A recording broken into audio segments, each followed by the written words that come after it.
What happens when two dudes, one a retired Navy SEAL commander in Colorado Springs, and the other a hippie meditation teacher in New York City, get together to discuss living mindfully? That's a great question, because we don't know what will happen either. Raw, uncut, and unapologetic. Welcome to Men Talking Mindfulness, with co-hosts John McCaskill and Will Schneider. Each week, we take an authentic dive into how mindfulness continually impacts our lives, deepens our relationships, and allows us to be emotionally alive. Now, on to the show.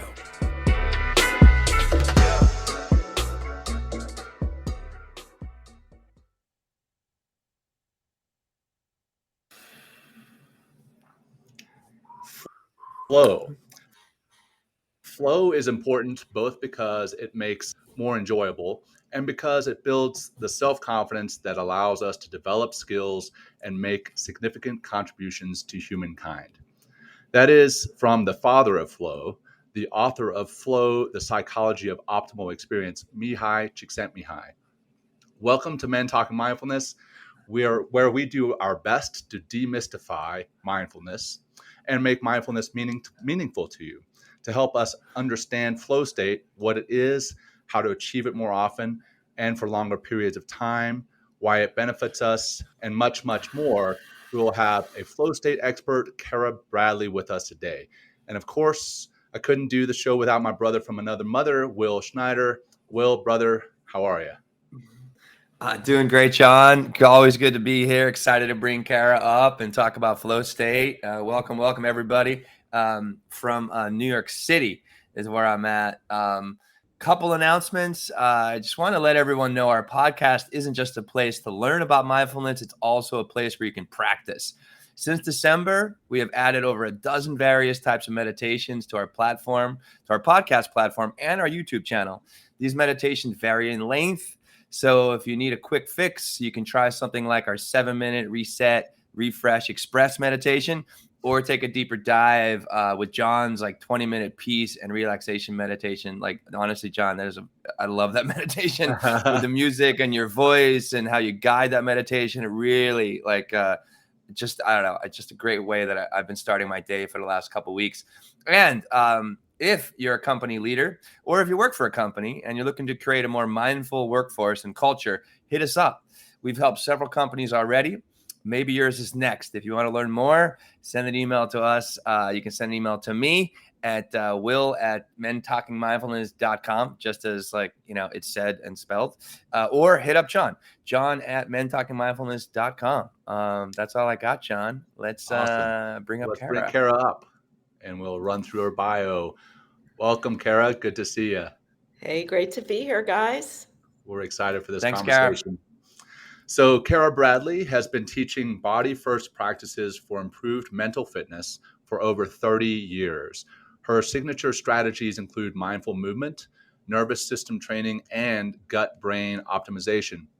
And Cara, I'd love to know your thoughts on our recent episode. I don't know that you've watched it, but we had Dr. Naidoo, and we discussed your brain on food. So there's a lot of connection there between the gut-brain optimization and what she talked about. And then Cara designs courses for top wellness brands and has trained premier college sports teams, CEOs, and Fortune 100 companies. In 2020, she was named one of the top 12 most powerful women in the mindfulness movement by Mindful Magazine.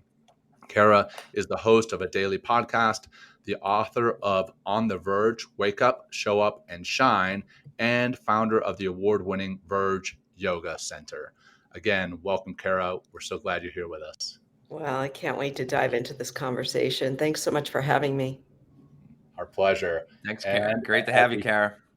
Yeah, as we start every show, we're doing a grounding practice. Will, over to you, my friend. You said you were really in the flow this morning, so I know. Looking forward to this. Yeah, I know. How did I get there? I hit the gym this morning, had some chia seeds. What else? I was I'm reading and preparing for our conversation with Cara. But also I meditated today as well and did some breath work. And that has really helped me to continually stay focused, stay sharp, stay on point, stay on purpose. So that's why we do these grounding practices, to give you the opportunity just to see what a couple minutes of focusing on our breath and letting go of the mind and kind of getting deeper into the moment can do for you. So, Cara, please join us for this, and everybody, right? Please join us for this grounding practice. If you're driving or you're out or maybe you're cutting your grass listening, you can join this grounding practice as well. All we're going to do is just do some simple breathing practice, or one simple breathing practice to help us with this. So if you're, at your desk or something like that, maybe take off your shoes, ground your feet. If you're kind of walking around or doing your lawn, right, maybe just stop for a moment and just get still. Great. If you can, close your eyes. Let's just start simply by taking a big exhale out the back of the throat. There you go. I like the sound of that, guys. Let's take a big inhale through the nose. Big inhale. Keep going. And exhale out the back of the throat again. Yeah, and really allow that energy of stress or whatever's getting in that throat. Get it out. Good. Inhale again. Exhale out.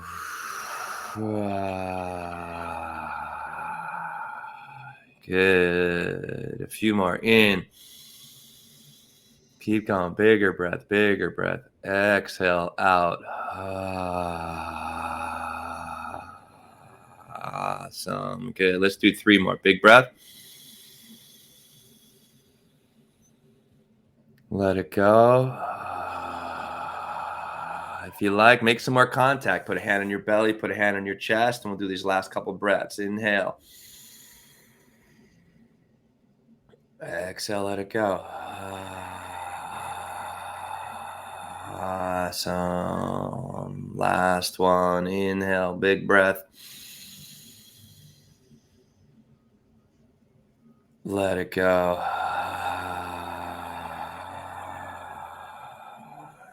Good. And let's just take these last few moments. Just come back to a normal quality of breath, in and out of the nose. And really feel the rise of the breath on the inhale in your torso. And become aware of the exhalation and its sensations, of just that falling sensation and peacefulness that the exhale, if you're really mindful of it, really helps to create. And just be here with your breath. What I love about these moments is that we're all doing this together. And I can really honestly feel this connection with John, with Cara. Lindsay's out there breathing with us. And all of you, it's like global breathing for a moment. Just notice how just these simple couple minutes of us getting dedicated and practicing with our breath, how it calms us down, how it relaxes the mind, the body, makes us more present in this moment. And by getting to this knowing and really practicing and using the breath to kind of become more present, we begin to strengthen those skills of focus, of purpose. And this is a great way to begin to get into that flow state. Good. One more big breath in to finish. Inhale, keep going. And exhale, let it go. Awesome. When you're ready, then make some little movement in your head, your neck.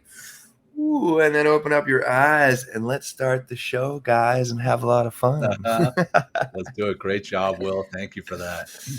My pleasure. It's really Cara. Your work, us talking to you has really inspired. I've just been jacked up all morning, and now in the afternoon. So much loved and so happy you guys are all here today. And thank you, Cara, for joining us.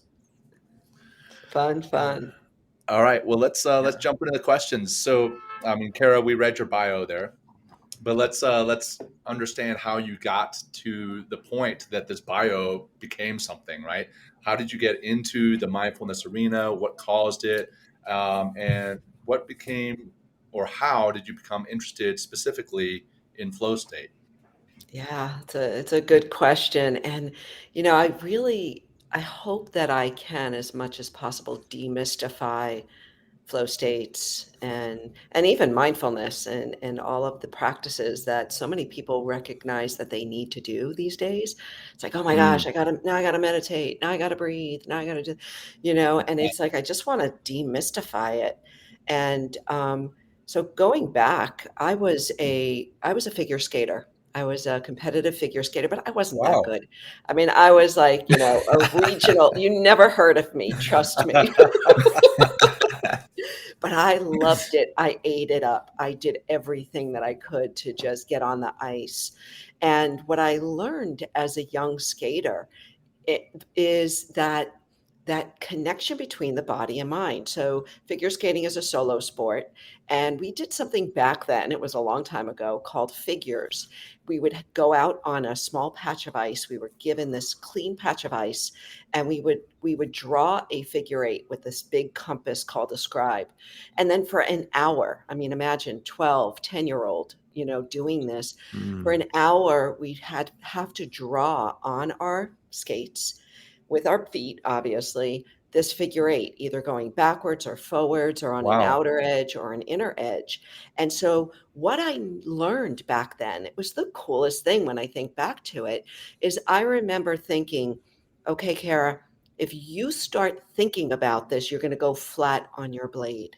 You're not going to be Mm, able to hold the edge. And it was like a little mm, experiment I would do with myself. And I recognize now that was mindfulness, right? It was just Mhm. understanding and seeing the mind, recognizing when we get caught in thought, it takes us out of our body and what we're asking our body to do. So, of course, I didn't have any words for that. But then fast forward into college, I was a college track runner. I ran the 800, which is an yes. insane, absolutely insane race. And again, I was mediocre, middle of the pack. You never heard of me. But my last race, and this is something I talk to athletes about a lot. My last race, I did something different. It was my last college track race. I knew it was going to be my last race. And I went off Mm. on my own and I took a very slow warm up jog and I talked to myself like a 19-year-old, right? And I just said, you know what? Let's just break our PR. We haven't touched our record in a while. And so I started to repeat to myself, personal Mm. best, personal best. As I was taking this slow warm up jog, as my breath was coming into balance, right? Just like we just did a moment ago with Will, and so I put myself into a state that I'd never done before pre-race. And so that Mm, race was like I can tell you so many details about that race because time slowed down. I felt like I was effortless. I broke my record by like I don't know if it was 4 seconds or 6 seconds. It was wow. ridiculous for the 800. I Yeah, mean, that's goes to huge. show you, right? I was an How 800 runner as well. So I Oh, get it. okay. Oh my So gosh. Yeah. I Yeah. mean, for Mhm. me then I was sub 220, which was a big thing for me. So I knew in that moment after the race I had, finished in 3rd place and my teammates jumped on me and all I could think of was like, why? Why did it take me my whole track career to run my best race? And Mm, so it put me on a real journey to find out what happened that race, Mm. what happened in my body, what happened in my mind, and how do I train to do this? Because I knew it would change my life if I learned how to access that state going forward in anything I did. And so that was the beginning of my like spiritual journey, I guess you could say. wow. That really speaks to me because I think I did the exact opposite. So I never ran in college. I ran in high school, but I ran in high school and I ran the 2 mile, but I also ran the 4x8. So I was an 800-meter runner as part of a 2 mile relay team, Yep. and I did the opposite. I always talked myself out of the really good performances when it came down to it, like state meet, Mm. worst event, Oh. nationals, worst. It was terrible because I psyched myself out. But I've since Mhm. learned how to get into the flow state in my military career. But that's wow, I didn't know you had that background in both the figure skating and the track, and it's quite something to lay the foundation having had those sports as a kind of a background to lay the foundation for what you do now in your life now. It's amazing. Yeah. Yeah, and so I went to the library, right? Because it was pre-internet, and it was pre Csikszentmihalyi's flow book, right? So I couldn't like, what happened to me? And what I found in the library were books on yoga and meditation. And what, as an athlete, you recognize like I want to be told what to do. I want a discipline because if somebody tells me, okay, do this every day, I'll do it. I'll actually do it. And so I found these books on yoga meditation, and that began my journey into these ancient practices of mind training, body training, mind training. Well, Wow. what were some of that? What were some of the things you remember reading first about, like, this mind training, as you just said? Like, what were you reading in these books? Like, when we used to read books. I'm just kidding, but but yeah, please. I'm just curious. So, like, because I love that you got inspired. It's you intuitively, which I think is interesting, went off on your own, started to speak to yourself in a positive way, psyching yourself up instead of psyching yourself out, like you just talked about, John, right? And then had a kick-ass race, right? And then it inspired this cascade of events that led us literally to our podcast in some way. But what was like some of that, not just the inspiration of the event itself, but was the inspiration that you started to receive as you dug a little bit deeper into, like, what the hell happened to me? Yeah, it's a really good question. I think when I started to practice yoga, and I bought like Kathy Lee and Rod Stryker's VHS, and I would Oh do yeah, that back in every the day. day. We're talking like I'm We're really going old. back here, man. We're going back. I love it. Yeah. And I would do it every day. And one of the things that was really stands out for me was shavasana, was the final rest in a yoga class. And so Yep. I would go into this final rest, and I felt my body come alive, and I felt my mind expand. And I remember laying in my living room just like, holy crap, what just happened to me? But it reminded me. So I think this is one of the amazing things, and what I really try to emphasize to people that are starting out in any of these practices is that so much of this is a remembering. It's a remembering of who we are. It's a remembering of being a kid and just being out on the grass or looking at the stars. Like, this stuff isn't, we are reminded of who we are by people that have walked the path before us, but every single one of us has within us this natural state that I felt on the track, that I felt on the ice, that I felt in the final rest in my beginning yoga practices. So it really is, it's an uncovering and a remembering. So that's really what I learned in the beginning. And then I found teachers, of course. I found really, I've been blessed with amazing teachers in my life. And I stuck with it. I just, I stuck with understanding, learning, really, really bowing respect to these lineages that go back thousands of years. And it, here I am. Yeah, thanks. I mean, you brought up a really good point, because we talked about, when we had Dr. Clark on, about the importance of a teacher. Like, when you develop these practices, instead of getting out on your own and be like, oh, I'm just going to do this on myself or watch a bunch of videos, but really checking in with somebody. As we go, we're going to talk deeper about flow, but like using teachers in order to get the inspiration, but also to check in with them and be like, hey, am I doing this right? Or does this make sense? Or I had this experience, and what was going on during this experience. So having that contact with other human beings is definitely a great way to stay inspired, but also to kind of check in and stay like firmly on that path. I just want to bring that awareness over to, to this conversation. I agree 100%. In fact, I'll often tell people, now there's all this access to practices online, but I just caution people to not get bought. Don't buy into the buffet, because you could jump around a whole lot and never go beneath the surface. And so, like, back to your point about having a teacher, I remember I think my first meditation teacher, and I never met him, was John Kabat-Zinn, and I had his Wow. cassette. His A cassette. cassette? What? A cassette? What's a cassette? What is that? I just And I listened to the same meditation for probably a year every day. It was like, so there's nothing wrong with that. Yeah. But stay with something that speaks to you as opposed to jumping around. And I also want to hit on something else that you mentioned is the being like a child. And we've had an episode on the beginner's mind and just being in awe, allowing yourself to be in awe of everyday things. Right. And then another episode on the importance of play. And you hit on it when you're cutting those figure eights on the ice and you thought too much about it, then you would catch an edge and you would fall.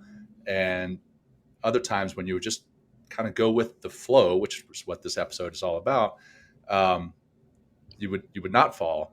And I catch myself doing that all the time. I'm not a skater, but I ski, and I know when I think too much about it, I always end up eating it.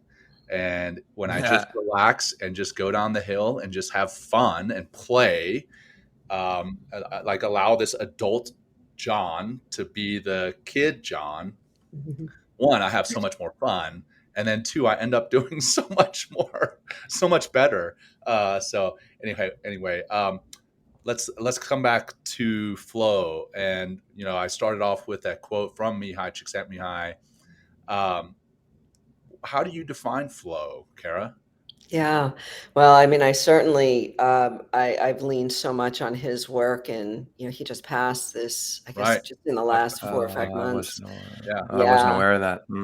He was just a pioneer, really, in helping us understand these optimal states. So flow is generally described as an optimal state of consciousness or awareness where we feel our best and we perform our best.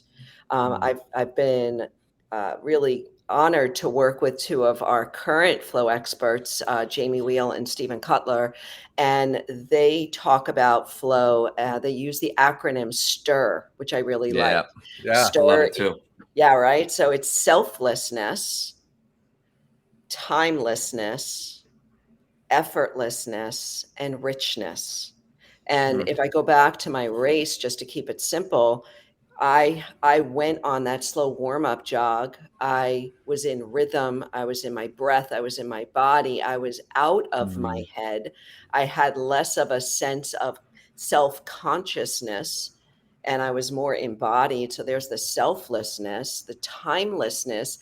I don't even remember that the race feeling very long or slow or anything. It was just like it was a different experience of time. The effortlessness, I literally felt like a gazelle. And the only thought, it was amazing. The only thought I had during the race was when I passed our best mid-distance runner. And I remember this, I thought, wow, she must be having a bad day because I passed her. And then richness. Richness is when something you were saying, John, about our senses coming online. Because I remember the track was red. I remember the smoke, the sky was blue. It was a spring day. I remember the smell of spring. So there's a richness when we get out of our own way and we actually drop deep into the deep now. Everything else comes online. When the mind settles, we hear, we see, we smell, we feel, we taste, we touch, we embody, we connect. Everything is just heightened. So, and we've all had this. This is the thing. It's not just for athletes. It's not just for musicians or artists or surgeons. It's all of us as kids. I think Csikszentmihalyi says that, kids spend 80% of their day in flow. Now, I'm sure that has changed a lot, right, in the last decade or 2 decades. But, we all remember just just going in the backyard and playing. Right. Yeah. One thing that as I continue to learn about flow, like I love Stealing Fire by Kotler and Wheeler. Their book is just amazing, and they really break down flow in such a beautiful way. And like coming back to what you said about kids, And what happens when we're kids, like the world and that beginner's mindset, John, as well, we're in this like wonderment and everything is like brand new for us. And I noticed like one element that helps us to get into flow state is stretching beyond our boundaries. Why is that so? Or like, because you talked about like, all right, like you psyched yourself up for this race. And you obviously are putting forth your best effort. You're saying PR, personal best. So you're obviously activating yourself mentally to motivate yourself physically to go a little bit faster, right? To get out of your comfort zone. So, why is like, if I'm just sitting on the couch and playing video games or binge watching, like that doesn't seem like an optimal state of being to get into flow. Why does this stretch? Why does like getting out of our comfort zone or out of our boundaries or perceived boundaries, why is that important for this state to occur? Yeah, it's a great question, and it really applies to every area of our lives. So if you're watching this and you're thinking, I want to be in flow at work more often, this will apply. It's something that checks out. I calls the challenge skills equation, and the challenge skills equation gets us into this flow channel. And I think that Google had done some of the work as well in measuring this. And it's really getting out of our comfort zone, but just about 4 to 6% out of our Oh, comfort wow. zone. So it's not like this huge ask of your body or your mind or your skills. It's actually just a little bit. And I'll tell you why. Because when we are overly challenged, so we can bring this to work, right? This is going live on LinkedIn. So a lot of people thinking in work mode, when you are too challenged, or you can apply this to people, your team. If we are too challenged and we don't feel like we've got the skills, or we don't have the skills to take on this task, we are going to become frustrated. We're going to become so frustrated that we may procrastinate and not do it, right? It's kind of like we're blown out of the water, right? But if the skill is too simple, too easy, we will become bored. And again, we won't do it, or we won't do it as well. So there's this sweet spot that a task or a movement, or you can apply it to anything, is just a little bit out of our skill level so that it holds our attention, but it doesn't blow us out of the water. And it's exciting enough. It's not so, rote for us, that again, it keeping us paying attention, but also keeping us feeling successful, because it's not going to Yeah. frustrate us. Yeah, I think that state of inspiration is important, and it's like, well, I think if we go beyond like that 4 or 5% and into like, challenging yourself like 20% or more, it's like we're gonna get stressed, because it's just like, oh, too much. That's gonna put us into that fight, flight, freeze. It's gonna put us in our head. It's gonna take us out of the game. Whereas like just stepping a little bit beyond our boundary is where, I like that you said sweet spot is where this magic starts to happen, and the opportunity to kind of get into the stir, right? That selflessness, timelessness, effortlessness, and richness, that when that opportunity opens. Yeah. I don't know if I have a question there, but Well, John, if you want. there's a great saying, and I think Stephen says this a lot. It's called time under tension. And I like that, because, who can measure 4 to 6%? Okay, well, this is 6% beyond my capacity. Like, we can't really measure that. But if you just apply a little tension to what you're doing, like, I was at the gym this morning and I upped the weight just a little bit on my chest presses, right? So a little time under tension, maybe it's getting something done in a shorter period of time. Like, how can we apply a little bit of tension to what we're doing? Not in everything we're doing, but some of the things that we're doing every day. I like that. Yeah. And I mean, this show is that, honestly, Will and I, we started with this show on Instagram Live, and, we had a few viewers and listeners, and then it's grown significantly since then. And in all honesty, there's a little bit of tension there.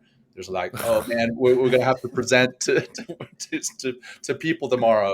But then when the show kicks off, I really feel that we get into the state of flow, 90% of the time. And that's one of the reasons I love this show. But I want to talk about, so when you are in flow, that's obviously great for us, right? We're more productive. We feel the sense of fulfillment.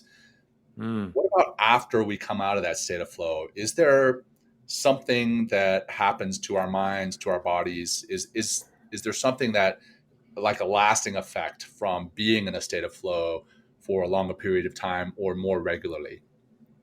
Yeah, it's a really, really good question.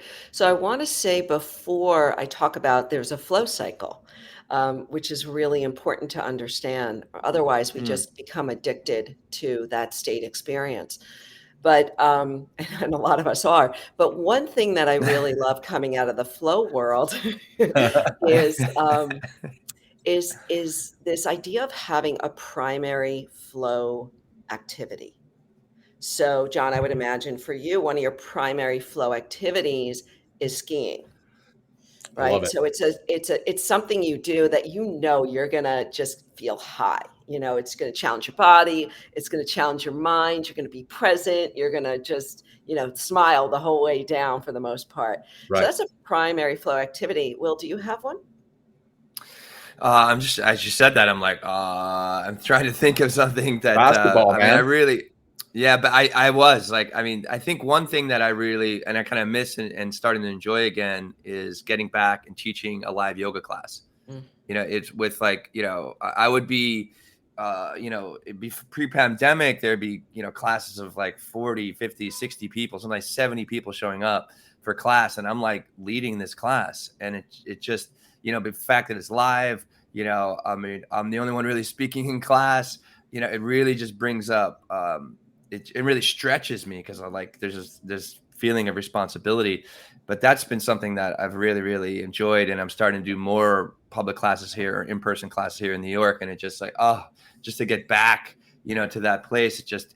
There's something, it's just so rejuvenating for the soul for me when I'm continually getting into that flow state. And now I'm using the gym a little bit more, like getting elliptical, doing some, weight training and stuff like that, stressing the body, getting out of my comfort zone. And it's really helping me to stay inspired and kind of keep going back to those tools that kind of tweak and get me into that flow state for sure. Yeah, that's awesome. Exactly. And I'm with you, Will. I mean, teaching yoga for me, it's like almost I ring the bell and I'm there, after, Yeah.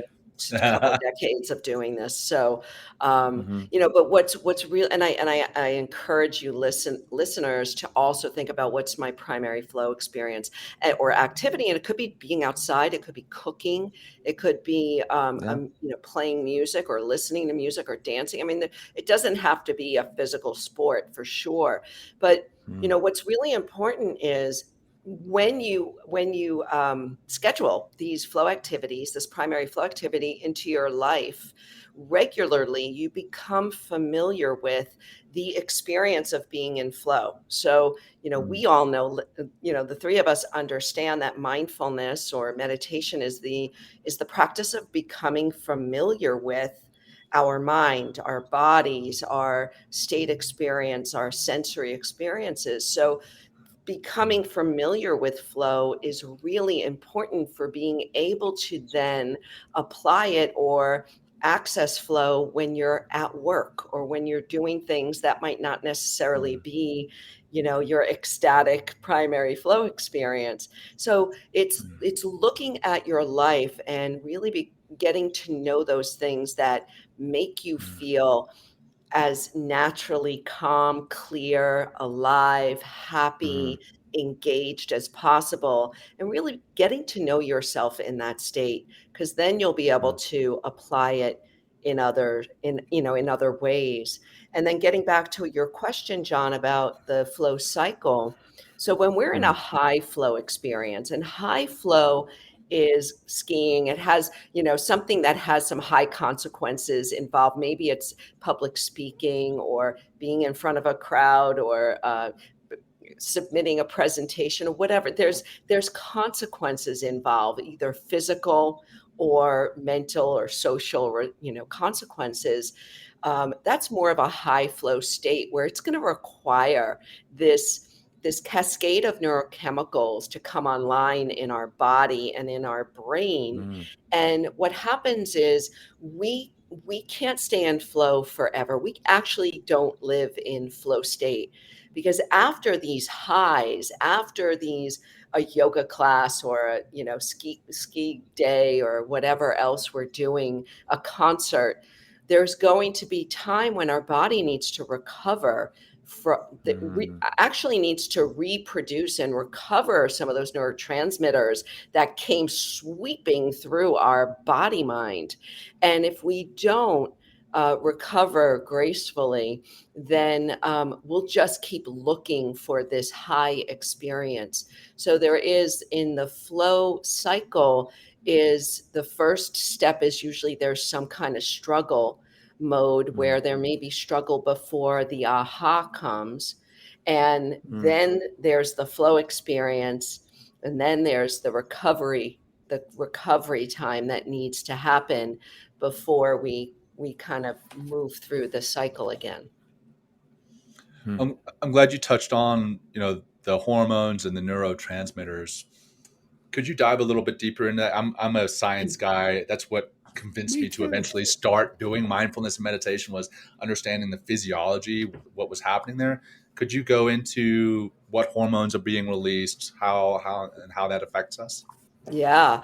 And I'm no expert, so I will tell you what I understand to be true, and what the science, what those flow research has taught us, is that what's happening when we put ourselves into an experience, it could be a concert, a live concert. Remember those, right? Where they're just packed in with people and everyone's jumping, and all of a sudden you're just swept away. That feeling of being swept away. There's something happening in our neuroanatomy that really fascinates me as well, John. So, there is a what Stephen will often talk about, this cascade of neurochemicals, this flood of dopamine, norepinephrine, endorphins that come through. And then there's a couple of others like anandamine and oxytocin that come through us.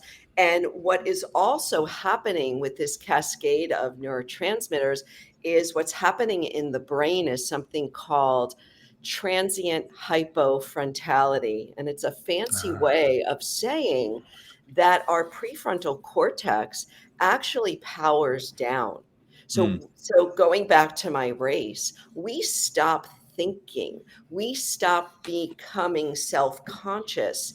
And when our prefrontal cortex, which is all that executive functioning and the thinking and the planning and the worrying and all of that, starts to power down, well, then there's these other parts of our brain, our lateral thinking comes online, and all of a sudden we feel present. There's that lack of self-consciousness.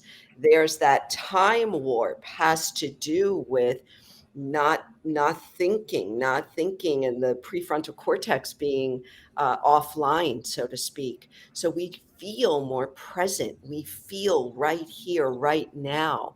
I mean, all you have to do is watch what was the climbing movie? Free Free Solo. Free Solo. Thank you. Oh my gosh. I mean, I watched it twice in theaters, and I was in a flow state just watching it.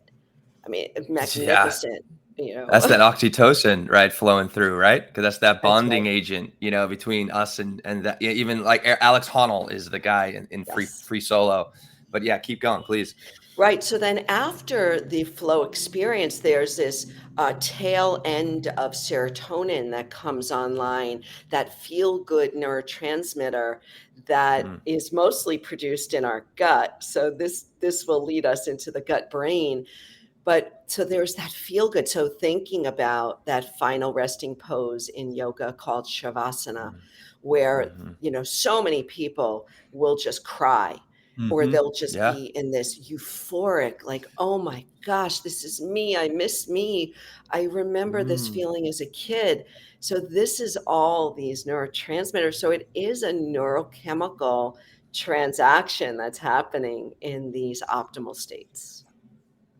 Amazing. One of my first experiences as like going through my first training as a teacher, it's like 200-hour training, and 10 of those hours are actually observing classes. And the first class that I observed, and this comes back to the oxytocin as well, it was a packed class here in New York City, and I just observed everybody resting in Shavasana. And it brought me to tears. I was like, oh my God. And I realized in that moment also that I wanted to be a teacher because of that experience that they're having, resting for, 3, 4, 5 minutes in Shavasana. And I felt them, they felt me, or I don't know if they felt me, didn't matter. But I was like, whoa, it was just so consuming because everybody in that state, in that room, was out of their minds, into their body, into the moment, and just really absorbing and feeling so much of that neurochemistry in their own bodies. And there's also I think that hive mentality too that comes when we're in a group setting, that we kind of get a group flow, which I've heard a lot talked about, like kind of that hive mindset. The hive mindset. Yeah. But thanks you're bringing me back, Cara, to so much of my days as a teacher and as a younger teacher as well. Where should we go next? Yeah, I'd like to. We've talked a lot about how to get into flow state. What about things that interfere with our getting into flow state? Can we talk about that? Some challenges, especially in this day and age. I've got something sitting right here that luckily I turn upside down during the show, because that keeps me from getting into flow state. A notification on that, even if I don't hear it, if I see it pop up, that's one that I can think of. What are some other things that prevent us from getting into flow state, and how can we get rid of those or at least minimize them? Yeah, wonderful. Yeah, I think distraction is probably especially when we're working, when we're trying to be creative. We are extraordinarily creative and productive in flow. There's been tons of research done. We're 5 times more productive when we're in flow state. So, but we can easily be pulled out from these states if we start thinking about it too much, like you said before, John, or we get distracted, or we start doubting ourselves, or worrying about what other people think. Anytime we're above the neck, we start processing, Wow. We're not going to be in that optimal state.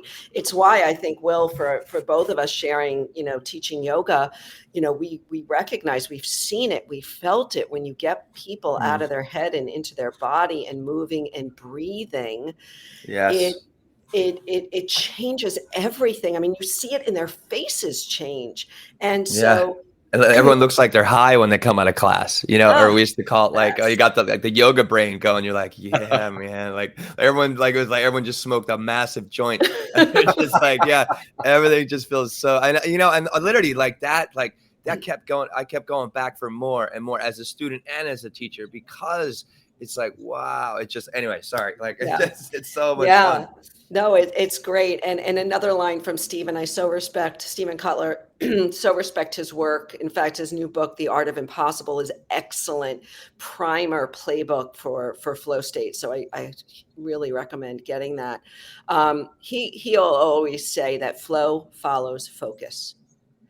Flow follows focus. So if we can get ourselves to focus on something, and maybe it's just, I'm going to cook soup tonight, and the phone, everything, the TV's going to be off. I'm just going to enjoy the experience of holding and chopping real live vegetables and plant, and the whole experience, the sensory experience. And that's where, it all can become a mindfulness practice. But if we focus on something, it helps us to not only get into flow, but stay in flow. And so one of my favorite activities is, not the right word I'm thinking of, you could say practice, is the Pomodoro method. Are you guys familiar with the Pomodoro method? So Pomodoro, please. Mm-hmm. Yeah. So it means tomato in Italian. I'm Italian. I was going to say. I kind of as an Italian researcher. And there's tons of apps. You can just search tomato timer. They're free. But the research shows that if you can stay on task for 25 minutes. Oh, yeah. Right. Yeah. And then you take 5-minute break and you go back in and you take 5 minutes. And I think I use it all the time. I think it is a great way. It's a great flow trigger, is just to contain yourself in a 25-minute period. And it's a great way for a beginner or somebody that's looking to access flow more often at work is to start doing this in 25-minute increments, and no phone, no notifications, nothing. Just stay with what you're asking yourself to do. Yeah, I love that, and I have heard of that. It escaped my mind what it was, and I think Gary Keller in the One Thing, I think Yes. he talks about that, and that's one thing. The one thing I want to talk about is multitasking and how that sabotages flow. I mean, we in this day and age, we have our giant computer screens up in front of us, and on those computer screens we have 25 windows open and notifications from our phones and from social media and from anything else, and then we're also trying to carry on conversations and whatever. The bottom line is we're convincing ourselves that we're getting a lot more done by multitasking, but in fact that's getting in the way of our getting into that flow. And you said when we are in that state of flow, we're 5 times more productive. Gary Keller, I've got the quote here. It says, "Why would we ever tolerate multitasking when we are doing our most important work? Just because our day job doesn't involve bypass surgery shouldn't make focus any less critical to our success or the success of others. Your work deserves no less respect." So yeah, multitasking, that gets in the way for sure. Yeah, that Well, was a part of great that, book. Love that book. yeah, great book, and also part of that book is time blocking. To really respect, the if you've never really accessed or only very few times have experienced a state of flow and you want to get in there, this Pomodoro method, the 25 on, 5 minutes off, is great. But also respecting that 25 minutes, respecting the opportunity that you're providing yourself to get into flow I love the words that Gary Keller uses in the One Thing, time blocking. Like literally you put it on your calendar, but also part of that block. I mean, it's like a boundary, right? That's you push out all the distractions. There's nothing else you're doing except focusing on that one task. But also, make it, you mentioned Cara. Some people might not think that cooking is a challenge, right? It's like, oh, well, that's not very challenging. We talked earlier about the importance of challenge in order to that 4, 5, 6% to get you into that. But what if you're, baking a cake that you never baked before? It's definitely going to require your attention, and you're definitely stretching outside your comfort zone. But I just want to come back to, respecting that opportunity you're creating for yourself, but also respecting that opportunity that flow state can happen by just eliminating any distractions and do the best you can to stay focused on whatever whatever that task is and that challenge that you're trying to take on, whether it's at work, whether it's working out or something in your personal life. Yeah, no, that's good. And you don't always have to have that time under tension or that challenge to access flow. So that's one of the big triggers. But radical novelty, doing something completely new, is a way to access flow. Big nature, being in beautiful, the woods, the mountains, the beach, anything in the natural world can help us drop into flow. Deep embodiment, like a mindfulness practice or yoga practice, breath practice, again, great flow triggers. So there's I think there's 21 different flow triggers that are out there, and you find, you play, but the time blocking is super important. And I often tell myself and others, it's really great to batch the busy. Like batch the busy stuff into a 25-minute increment so that it becomes like game-like. I'm always playing games with myself in that respect, batching my busy in 25 minutes, and you get all that little stuff at the bottom of the list, get it out of the way so you can focus on the one thing. Right. Yep.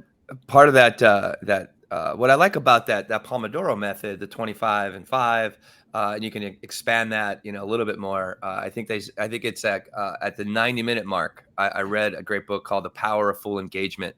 And I think the subtitle is something like, engaging your energy and not your time is really what makes us productive. And they said after like 90 minutes, our brain is and our body, it's taking too much to focus for over like 90 minutes.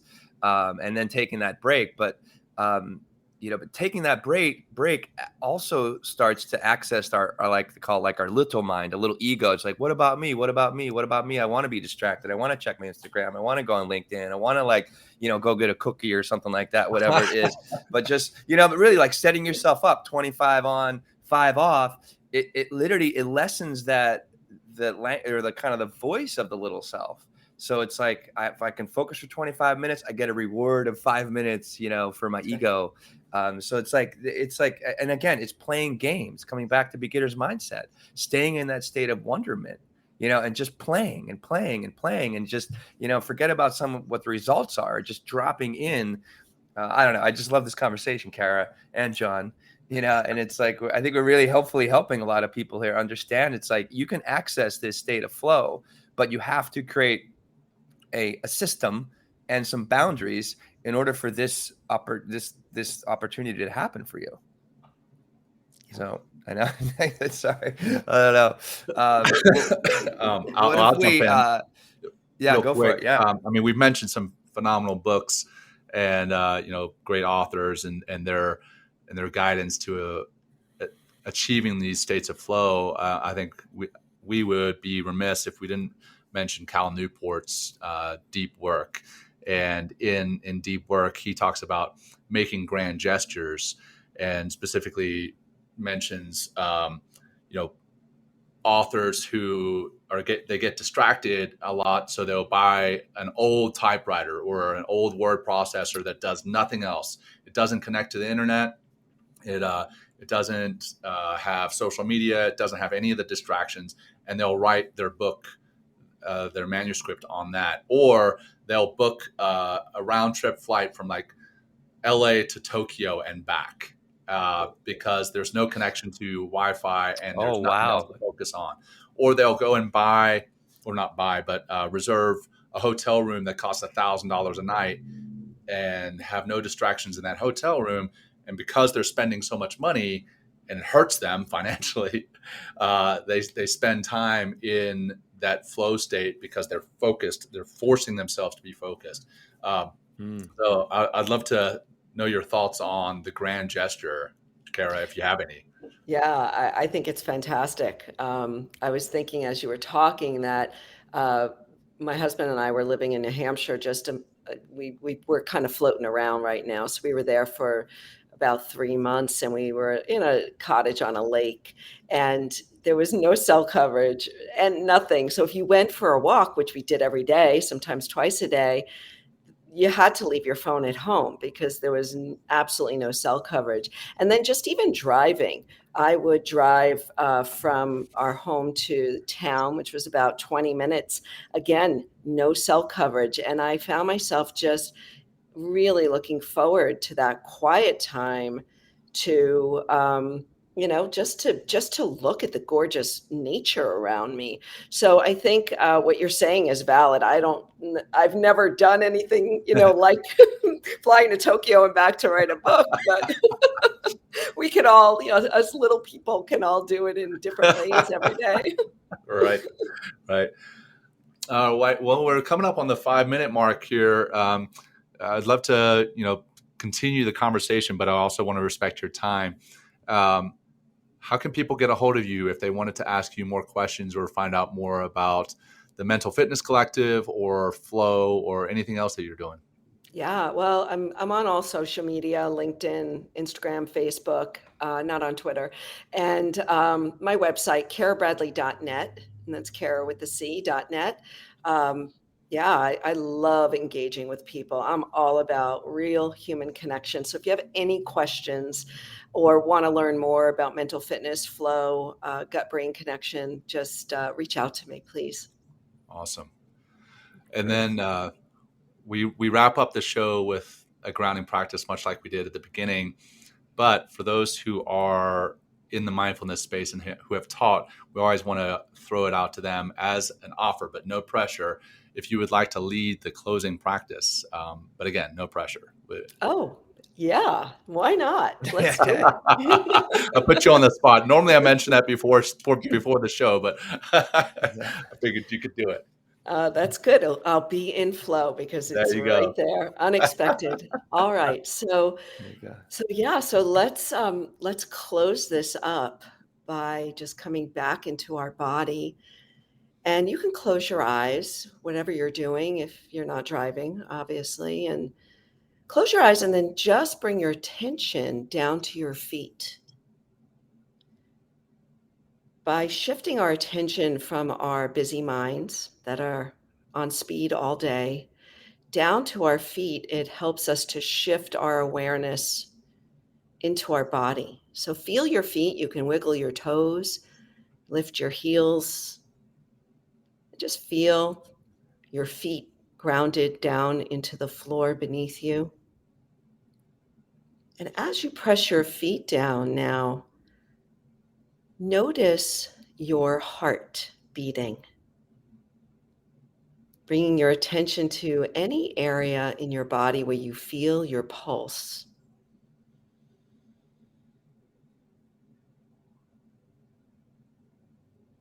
It's amazing when we just turn our attention down from our busy mind into our body, how it just immediately can start to relax us or settle something. And so we go from our feet to our heart beating, and now coming home once again to our breath. So notice the experience of your very next inhale.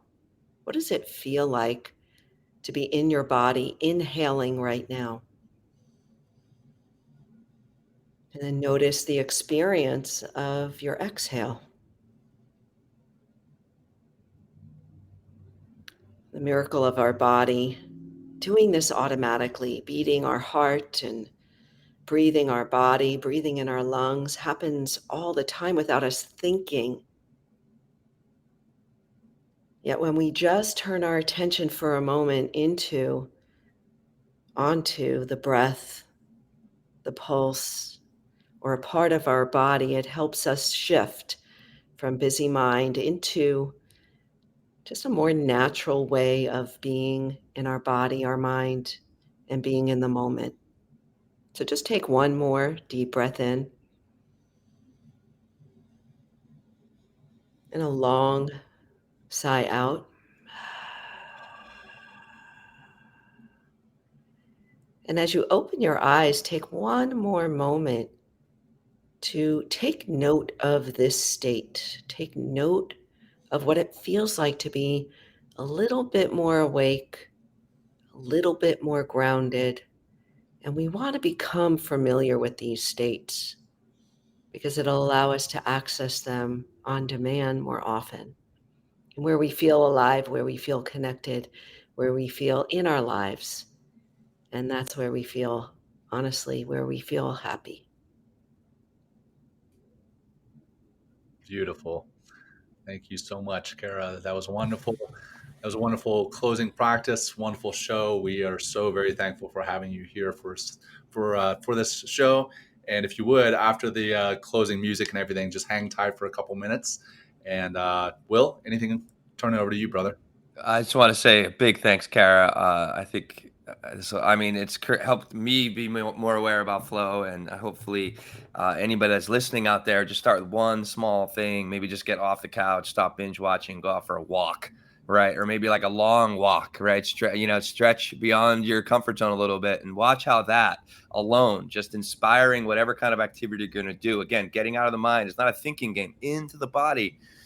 Could just start to inspire more change and more of a cascade of events. So maybe you're going to find more and discover more of that flow state. Also, if you love this episode or you like Men Talking Mindfulness, help us grow. Take a screenshot right now and post it on your social and share it with your audience and maybe explain what you learned in this particular episode. But thanks everybody for tuning in. Cara, once again, thanks for sharing your wisdom with us today on your grace and your mind and your heart.